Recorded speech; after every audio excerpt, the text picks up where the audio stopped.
Hey everybody, I hope you're having a good night, and if you're not, well, I'm here to change that. Welcome back to Steel City Recaps. So before we begin with this episode, please be sure to follow my Insta, TikTok, and YouTube. It's greatly appreciated. Thank you guys so much. Anyways, let's get started with the recap. So,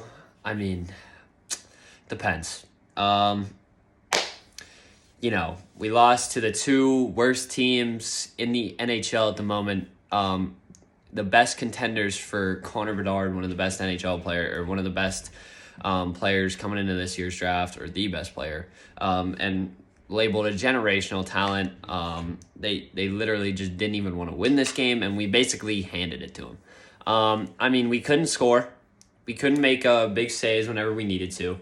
And whenever you can't make big saves, it's kind of hard to win games, But unfortunately, my consensus is Tristan Jarry has not been on it all season, and I think he's the reason that we didn't make the playoffs. And I think he's the reason that we lost the games too, because whenever he was there, he plays games like this.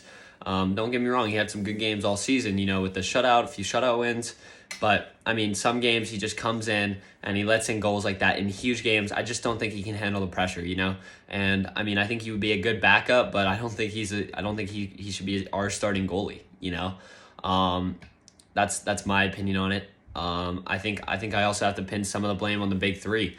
How do you not get a team hyped up for one of the biggest games and how do you yourself not get, a little hyped up for the game? And don't get me wrong, we had chances against this goalie, but still with 40 shots on net, that's not enough against the 32nd team in the NHL. It doesn't even want to win these games basically.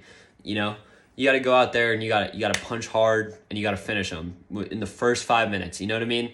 But obviously we didn't do that.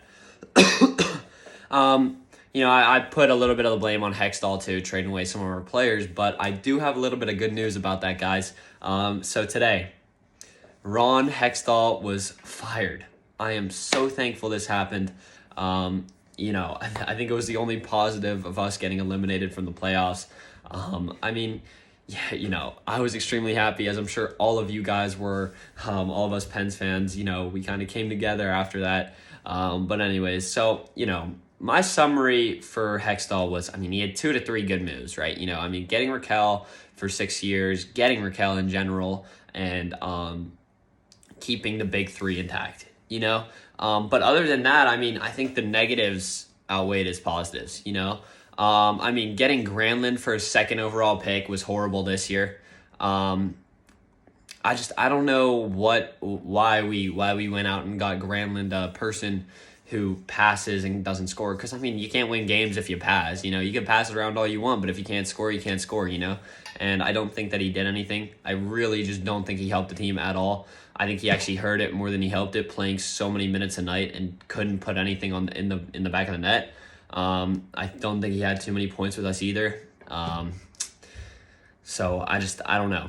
I don't know why we got rid of our best penalty killer either, Teddy Bluger, for a 2nd round pick or 3rd round, maybe. And then a prospect. I think that was a horrible move. And I think if we would have kept him, we probably would have made the playoffs.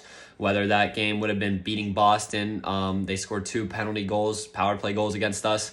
But I can't go back through every little mistake that we made this season. Unfortunately, it was a team effort. Everyone kind of made mistakes, but I hope we bounce back next year, But guys, this month is going to be so rough without Penguins hockey.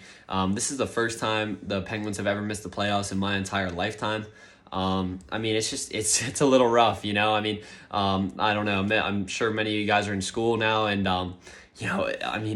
for me personally, at least, I count on Penguin playoff hockey to get me through the last month and a half or whatever of the year, So that's just me, but but in case anybody cares, my support will be going towards the Boston Bruins and the Seattle Kraken, 2 teams that could definitely make it. Probably the Bruins will, but we'll see how that all goes. Anyways, thank you guys so much for watching. Have a nice night.